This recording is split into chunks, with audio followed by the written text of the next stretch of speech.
So let's remove my IP address from here and see if that goes. Okay, so it's gone. So if we've got the IP address in, we're producing the result found, otherwise we're not. So let's just take it all out first of all. Okay, so if the IP address has been found, we don't want to do anything. So if it hasn't been found, we want to increment the value of the database in the count.txt file. So now what we can do is create a handle to open this file. So we're opening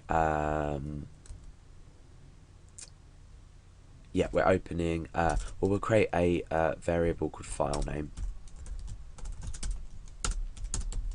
and that's going to be count.txt. So we're opening count.txt, so we're just substituting that in there, and we're opening this to read in the value. Okay, so now what we want to do is we want to grab this data, so we can say current equals f read, and we're reading from the handle, and we need a size, to specify a size. So as per the last example in the non-unique hit counter, we used the file size function, and we specified file name. So now what we can do is we can close it here using the fclose function, and we can echo out current just so we know what we're doing. So if the address hasn't been found, we're going to echo out 0, which is the current value in count.txt. Now what we want to do underneath this, we don't want to echo that out anymore. Now what we want to do underneath this is say current inc equals current plus 1, so we're incrementing the value. And remember, this is all while the IP address has not been found in the database or in the count.txt file. Now what we want to do is we want to open up a new handle. So we want to fopen, we want to open file name, this time to write. So if you've dealt with file handling, you'll understand this. If not, go and have a look at file handling, and this will clearly make sense to you. We then want to write, and we want to write to this current handle, and we want to write the value of current inc. Then we want to close the file, so we're closing handle, and therefore the value has been updated because we're taking this current inc, we're adding 1 to the value of current, and then we're rewriting it into the file. So write is going to overwrite everything. So let's just double check and see if this works. So at the moment it's 0. I'm going to refresh the page, and hopefully, well, we've got a message here saying the file count.txt has been changed, reload. We click yes, and that's been updated to 1. So let's just close that for now. I'm going to refresh again, and you can see that if we open up count.txt, it's changed to 2. Now this is all well and good, but at the moment it's not unique. So what we want to do is after we've inputted, after we've written to this file, we want to open the ip.txt file, and we want to append an IP address onto the end of it. So what we want to do here is create a new handle, and this is fopen, and this time we want to open, let's go up here, we can just specify that in here actually. We want to open ip.txt, and we want to open that to append onto it. And what this means is we're going to be adding onto it. We're not going to be overwriting like we do with the W, we're not going to be reading like we do with the R, but we're appending to the end of the file.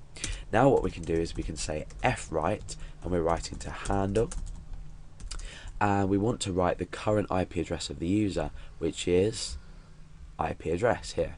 So if we come down, IP address, then what we want to do is we want to add a line break onto the end of it by a backslash and n.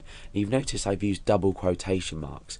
This n won't be processed as a new line if you use single quotation marks. So if it's not writing to a new line for any reason, it might be because you haven't used double quotation marks. And now we can fclose, and we can close this handle. So we've got a lot of repetitive code here, but perhaps you could come up with a function if you want to shorten this code up. So now we've written to the file, we're pretty much done, because we've written back to the file the IP address, and now next time when we check, our IP address is already stored, so we won't be carrying out the rest of this block, if that makes sense. So we'll come to count.txt, make sure that's 0, come to IP, make sure there's nothing in there.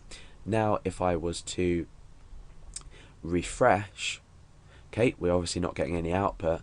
Now let's open up count.txt. You can see that's now at value 1. Let's close that.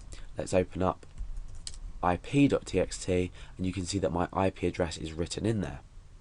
Now let's close this and try and refresh again. So we've refreshed again.